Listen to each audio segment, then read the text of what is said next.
God created Adam. He immediately said, "It isn't good for the man to be alone." And so out of his rib, Adam's rib, God created a lovely woman, a companion, by the name of Eve. And God conducted the very first wedding ceremony.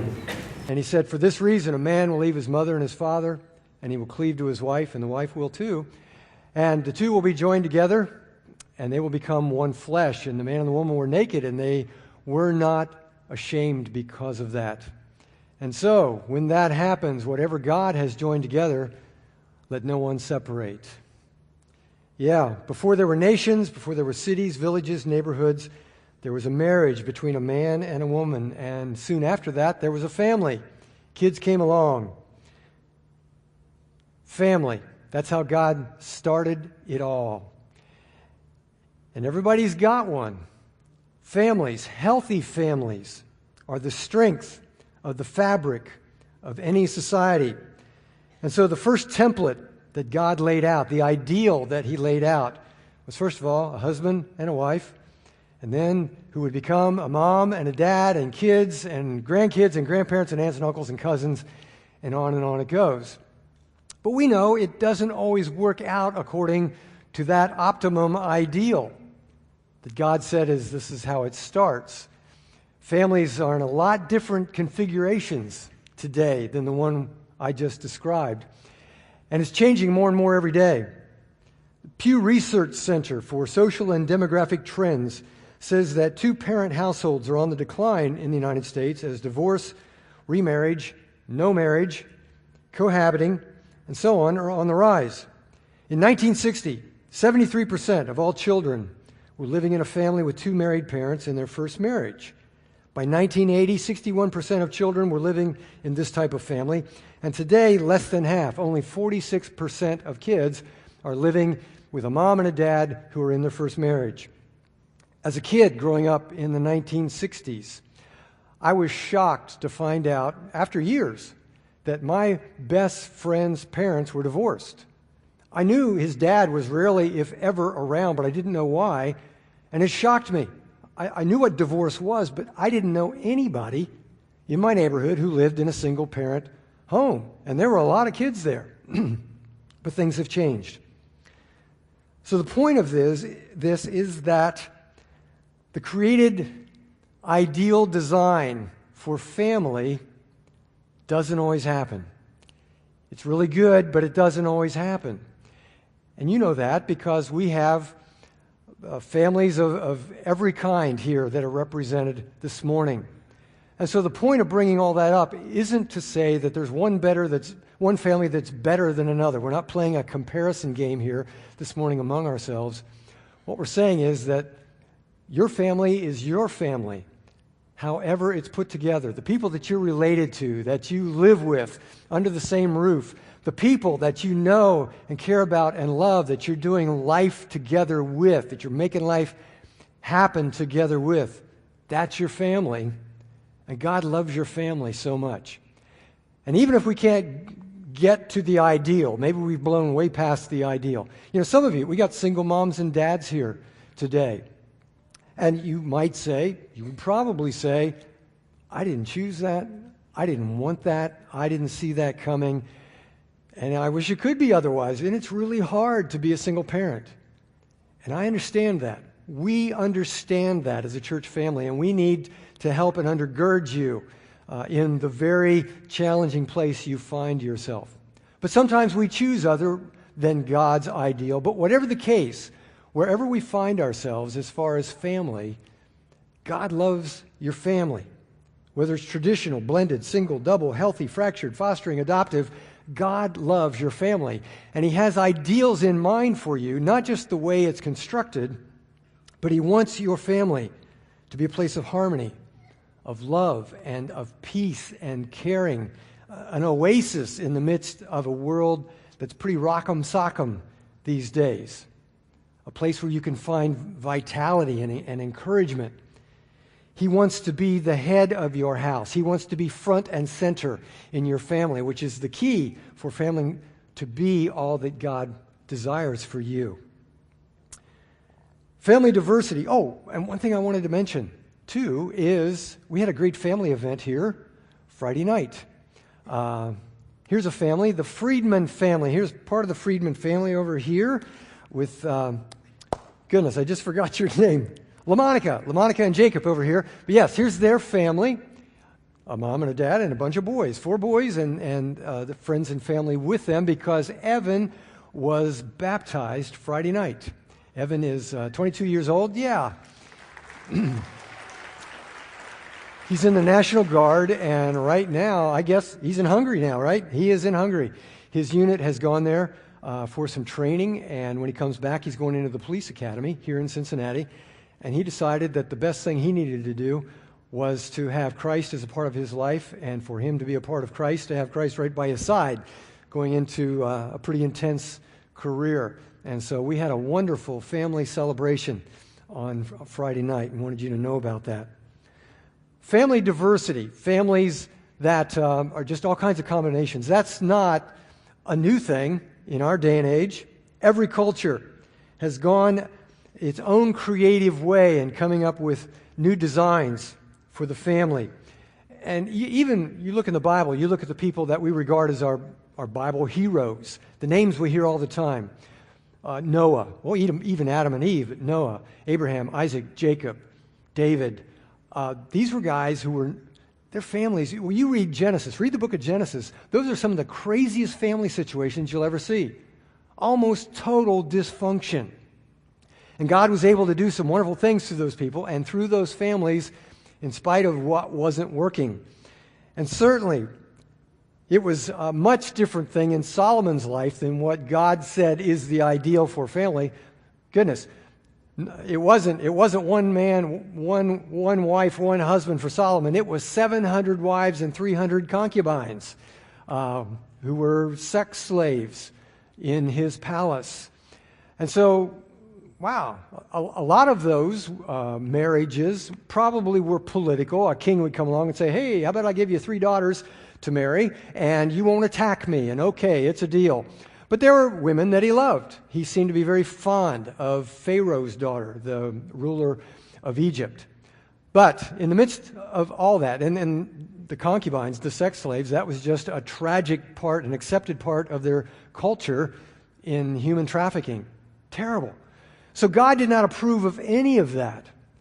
But in spite of all of that, God said, when Solomon wrote down his words of wisdom concerning family and marriage and so on, God said, well, you didn't do it right, but at least you said it right.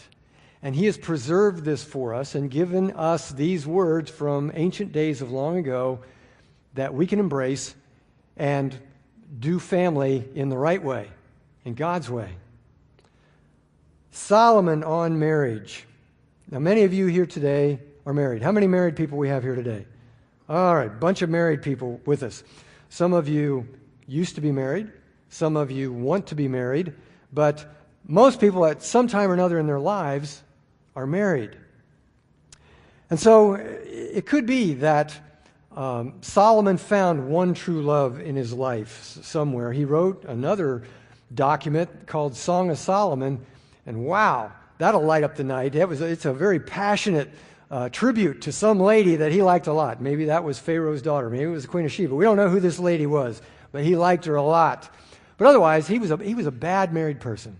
So this is one of those books of the Bible, at least in what he has to say about family, where we could say, do as I say, but don't do as I do, or don't do as I did, because he did badly. But still, the wisdom is there, and it rings true, and we need to regard it. I'm all in favor of marriage.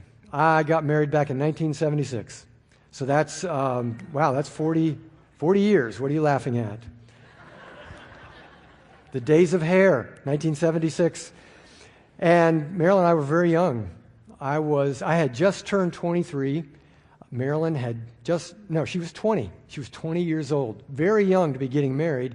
But that's kind of how it was back then. Because when I went to my first ministry in Indiana, that church was loaded with young couples just like that. They were all just about our age, and everybody was married. I can't think of anybody who wasn't married. That's how you did it back then. Nowadays, not so much. The average age of marriage in the state of Ohio, men get married on average at the age of 29.2 years, women at 27.1. And people who study such things say that can tend to be a strength. When you got a little more maturity, you've gotten some things out of your system, you know yourself better, and so on. It tends to work better when you're a little older. But whatever the case, I highly recommend marriage. It's a good thing. When I make a list of all the wonderful things in my life that are going on, things that I'm so grateful for, they all come from, first of all, my relationship with God, with Christ, and my relationship with my wife, Marilyn. I'm just really overflowing with good stuff because of marriage. And even Solomon has some positive things to say about it. He says, "He who finds a wife finds what is good, and he receives favor from the Lord. Houses and wealth are inherited from parents, but a prudent wife, a wife who is wise, who is insightful, that's from the Lord, and that's better." A man named Lemuel, King Lemuel, penned the last chapter in Proverbs, and he writes this tribute to his wife. "A wife of noble character, who can find? She's worth far more than rubies. Her husband has full confidence in her and lacks nothing of value. She brings him good, not harm, all the days of her life. Her children arise and call her blessed. Her husband also, and he praises her. Many women do noble things," but I think he turns to his wife and says, "But you, honey, you surpass them all. Charm is deceptive, beauty is fleeting, but a woman who fears the Lord is to be praised. Honor her for all that her hands have done, and let her works bring her praise at the city gate."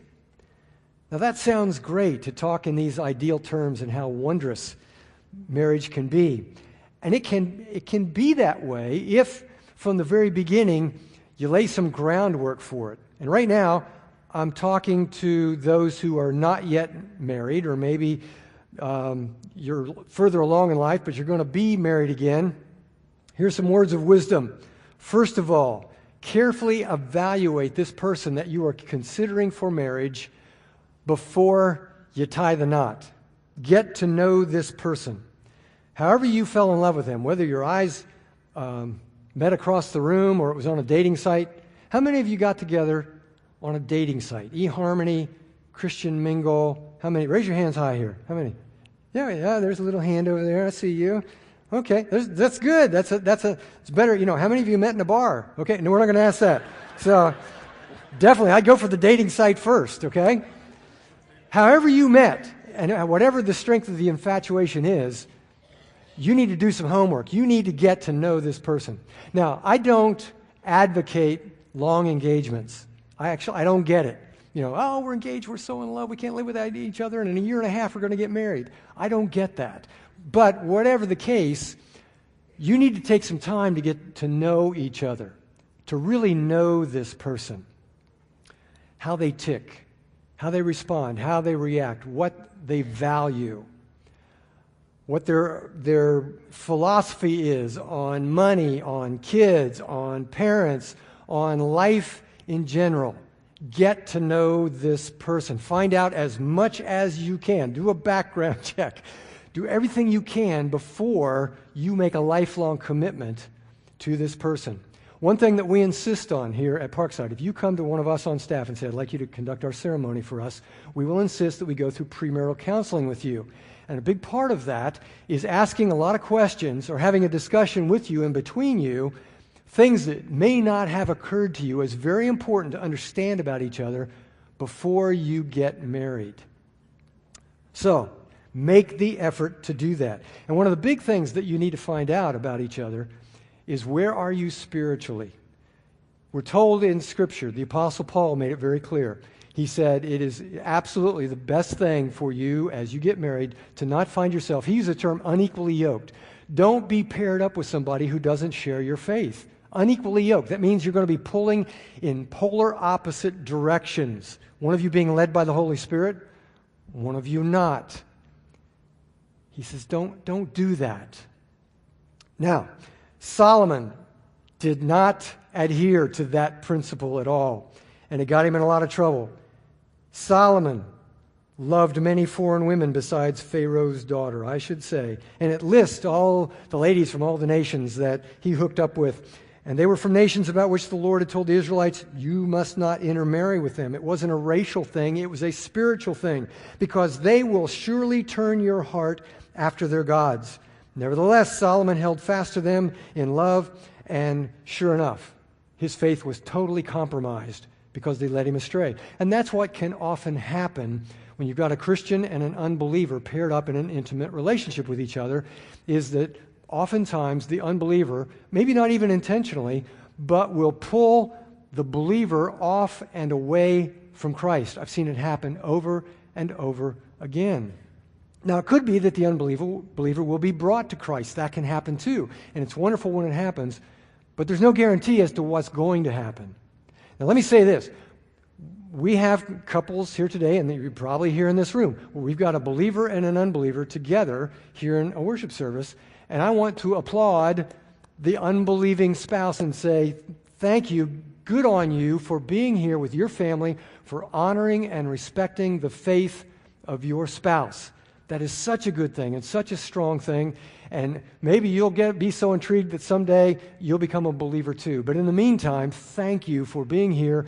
That is a great strength and a great show of respect to your family to do that. And let me say this too about getting to know each other. And I didn't even hit this first service, but I'm going to hit it fast this service. And that is, many times couples think that, well, we need to live together so we really can get to know each other. 65% of couples that get married today live together, and that cuts across lines of believers and unbelievers, Christians and non. Don't do that. First of all, statistically, that doesn't increase your chances for success in marriage. And that comes from non-faith-based studies that have been done. It does not increase your chances. Actually, it opens you up to a lot of heartache. But the number one reason to stay separate and to keep intimacy, to reserve that for marriage, is to honor God. And that's reason enough, isn't it, for a believer? I mean, come on, Christians. Isn't that what we want to do, is honor God? You honor God when you say, no, not until we do it in the order that He prescribed. We come together, we fall in love, we get to know each other, we make a bonding commitment to each other for life, and then intimacy. That honors God in every way, and it blesses you in every way. So there's a lot more I could say about that, but I hope that you will take that to heart. Husbands and wives are mirrors of each other. You can observe a wife, especially when she's with her husband, and oftentimes you can tell what's going on in the life of that lady. You can see it in her face, in her demeanor. You can tell what kind of husband he is as they interact. And the same for husband. You can look in his face, and as they're talking and interacting, sometimes it's real clear what is going on in that relationship, good or bad. They reflect each other. They impact each other. Solomon had some really sarcastic things to say about wives in Proverbs. He says, a wife of noble character is her husband's crown, but a disgraceful wife is like decay in your bones. A quarrelsome wife is like the constant dripping of a leaky roof. Better to live on the corner of the roof than share a house with a quarrelsome wife. Better to live in a desert than with a quarrelsome and nagging wife. Okay, Solomon, we get the picture. He was having some bad wife days there in the old palace. So just to give ladies equal time this morning, I went to our resident female Solomon, Jenny Coates. This is one of our elders' wives, and I asked her to speak for the ladies from the other side of this. If a disgraceful and quarrelsome wife is like decaying bones and a dripping, leaking roof, then what is a disgraceful, quarrelsome husband like? It's like a never-ending root canal. A popcorn kernel stuck between back molars. Plucking a nose hair, non-stop talk radio, hand sanitizer on a paper cut, poison ivy on a sunburn, using the one and only Porta-John at a festival, Taco Bell after the stomach flu. Okay, Jenny, we got it. We got the picture. If it is better to live in the corner of a roof or in a desert than to live with a quarrelsome wife, then where is it better to live instead of with a quarrelsome husband?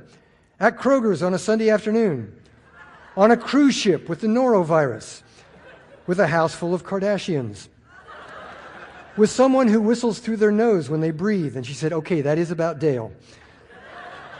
Standing in line for the Dumbo ride at Disney World, at the center where they teach old people how to use the DVR. Hey, I'm on lesson 4 there, and I find it quite helpful. So, the health of a marriage can show up in the face of a husband and wife by the way they are being treated in the home and the way that they are being treated in public. We were at a convention last week. Big room, thousands of people, all of them Christians, most of them, 99%. And there was a young couple in front of us. During the worship time especially, we were standing, and the young woman was just really leaned up against this guy and holding his arm and patting him and stroking him and kind of bumping him with her head. And it was like he was carved out of marble. I mean, he did not budge. And I don't know what was going on there with them. It may have been fine. And maybe he's just not a public person and, they get in private, things were good. I don't know. But I kind of wanted to tap him on the shoulder and say, could you move just a little bit to respond to her and what she's communicating to you? We have such impact on each other as husbands and wives. You can make your spouse a success in life and understand what his or her dreams are and goals and say to them, I will do whatever it takes to make you a success with that. Or not. You can make sarcastic remarks about them in public like Solomon did. You can criticize, you can make fun, you can humiliate. Or you can lift them up to the highest level in front of other people. You can applaud them. You can cheer them. You can speak words of respect. You can brag on them a little bit. And guys, without overdoing it, if you overdo it, you get real sappy with it. Your guy friends are going to hate you because you're making them look real bad.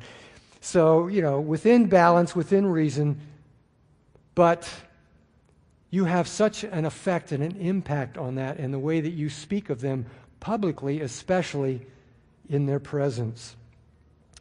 And so what we say and what we hold back from saying and what we do in our actions and the looks that we give to each other, all of this impacts the self-image and the emotional health of each other. Solomon spends a lot of time talking about marital faithfulness, which is interesting given his life situation. But what he says about that is great advice for us today because we are in deep crisis in our culture with regard to people cheating on each other within a marriage relationship. According to data that comes from the National Opinion Research Center's General Social Survey, American wives today are nearly 40% more likely to be cheating on their spouses in 2010, more so than they were in 1990. Men are standing consistent at 21% of men who are cheating on their wives. So the wives, unfortunately, are catching up to their husbands. And that number becomes more even as the people get younger. There's a hookup website called Ashley Madison, which has been in the news recently. The only reason you would go to Ashley Madison is if you're looking to have an affair with somebody.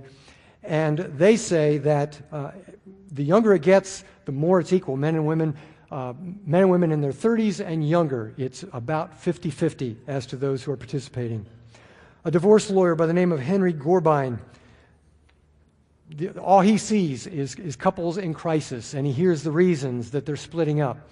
He gives 14 top 10 reasons, and the ones at the very top all have to do with the internet. It's a major facilitator of infidelity.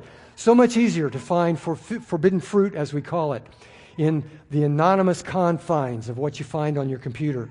Pornography. You can meet people with no questions asked in a very private way. There are escort services there, online massages, and on it goes. And one of the big culprits is Facebook. He says it's now a contributing factor to about a third of all the divorces that he sees. It used to be about a fourth, but now it's a third and getting worse because people are talking to each other, establishing relationships with each other, and it goes on from there. Here's what Solomon has to say. He's writing from a male perspective as a man. He says, men, drink water from your own cistern, running water from your own well. Should your springs overflow in the streets, your streams of water in the public squares, let them be yours alone, never to be shared with strangers. May your fountain be blessed. May you rejoice in the wife of your youth, a loving doe, a graceful deer. May her breasts satisfy you always. May you ever be intoxicated with her love. I'm just reading the Bible here. We need to find, as husbands and wives, we need to find our deepest needs and our desires for emotional and physical intimacy fulfilled only in this person that we have promised our life to in a very formal ceremony. That should never be betrayed. And if you cannot handle the temptations that come along, especially the temptations online, and the internet is a minefield, there's no doubt about it, then you need to do whatever it takes to take that out of the equation. And maybe it means the only computer that's ever used is in your family room where everybody is there and the screen is facing outward, where everybody can see what's being pulled up, and it gets turned off at 10 or 11 o'clock and doesn't get turned back on, and everybody gets to see everybody's history. Build software firewalls into your internet system, whatever it takes. And if none of that works, if you are determined to circumvent all of that, and you can if you are determined, then unplug. Because the most valuable thing that you have in your life, your relationship with this person that you love more than anyone else in this world, that is in jeopardy if you can't figure out a way to bring that under control, and you've got to do it. Beyond that, in your relationships with other people, be so very, very careful. Draw the lines clearly as to when and how you will interact with members of the opposite sex or with the same sex, if that happens to be a temptation for you. Verbally and mentally admire only your spouse. Ladies, you will never hear me comment on anything about your appearance, good, bad, or indifferent. Never will I do that, unless maybe you're 30 years older than I am. I might, or if you're 5 years old, I might. Otherwise, it's not going to happen because it's inappropriate. Never be found alone with a member of the opposite sex for any extended period of time. Just don't do it. Certainly, never speak of deep emotional issues with another person of the opposite sex, because that leads to emotional adultery, which leads to other forms of intimacy. That's how it starts. And fathers and mothers can set the pace for their children to understand what it means to be totally and completely committed and faithful in a relationship with a husband and a wife. Solomon says, "Why, my son, be intoxicated with another man's wife? Why embrace the bosom of a wayward woman? My son, keep your father's command. Do not forsake your mother's teaching." I'll jump over. Can a man scoop fire into his lap without his clothes being burned? Yes, fathers, make it just that stark of a risk to your sons when you speak of adultery. Can a man walk on hot coals without his feet being scorched? So is he who sleeps with another man's wife. No one who touches her will go unpunished. So fathers and mothers can set the pace for sons and daughters. First of all, in how sons and daughters see their parents functioning and operating with each other, and in the words that are spoken to them. I have a friend who is a Christian leader, and I found out later from his son that he used to take his son to lunch at Hooters. What kind of a message is a father sending to a son who would do such a thing? And I don't care if it's a young son or an old son. I don't care if he's by himself. He has no business being there. And it's no wonder that this man later ran into problems with adultery in his life, and I pray that his son can dodge that bullet. Don't introduce your kids to themes in movies and TV shows and humor that glorifies unhealthy approaches to sexuality and marriage. Don't teach your kids to laugh at such things, because it's not funny. It's heartache and it's brokenness. It's wrong. Demonstrate fidelity. Speak of faithfulness. Never, dads, never speak admiringly in an inappropriate way of another woman to your son. Don't do that with your buddies. You know, when you get into a lot of buddy talk and all that can go on. You be the difference in that. As a Christian man especially, you need to be the difference in that kind of talk. But certainly with your kids, and moms the same way. Don't be oohing and on over some stud guy in front of your daughter. It's inappropriate. It sends the wrong message. Teach your children well.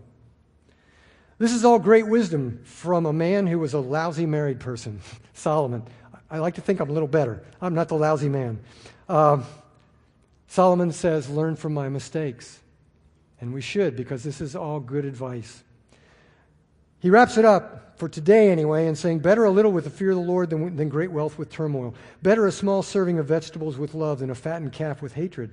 Better a dry crust with peace and quiet than a house full of feasting with strife. As Solomon looks back on his life, he recognized he made a lot of mistakes. You read his journal at the end of his life, and we're going to get into that in August. Ecclesiastes, he said, yeah, I blew it in 100 different ways, and marriage and family was one of the ways that he totally blew it. He said, if I could go back, I would trade all of it for peace, for love, for all that God has in mind for family, and all that could have been mine if I had been as smart as the things that I wrote down on paper. Now, maybe I made it all sound real easy today for you, and maybe you're saying, you know what, it's not that easy. There's stuff going on in my life that you can't imagine. Things I didn't anticipate, I didn't see it coming, I thought I did my homework, and we're really in trouble. I understand that. Families have ups and downs, and things come along. It's just life. It's life in the world we live in, and we have to deal with those things. So I'm hoping that you hear some encouragement in the midst of all this, and that encouragement is it can be different. It doesn't have to stay the way that it is. You can seek out some help. And if you're in crisis, if you're in trouble, in your marriage, tell us. Write it down on a card. Send us an email. And we can help you find sometimes problems. It's not an easy fix, and you need professional help. You've tried everything you know trying to work it out yourselves, and you need to see a professional person who's skilled at helping you with such things. We can refer you to people like that who can help. We'll sit down with you and listen and talk and help you listen to each other as you talk and pray with you. We'll help you in any way that we can in situations you find yourselves in. But some of it you can fix if you're willing to give it a shot. Maybe you haven't tried very hard yet. I find that two of the biggest blocks in getting healthier in a relationship in couples is the two blocks are pride and selfishness. Pride is, well, it's not my problem. It's your problem. You got the problem. And so if you think you can get better, then you change. That's a very prideful statement to make. And so if you really want things to get better, what both people need to say is, I acknowledge that I am a part of the problem. I'm probably a huge part of the problem. And I'm not going to focus on trying to get you to change. I will stay in my lane, and I'll work on me. And you tell me what I need to do to make it better, and with everything in my power, I will do that. Get rid of the pride. Come at it with humility, with a willingness to change, and then change. Make those changes in your life, husbands and wives both. The other one is selfishness. To be saying, I want what I want, and I'm going to get what I want however I get it. And you need to be a part of giving me what that is.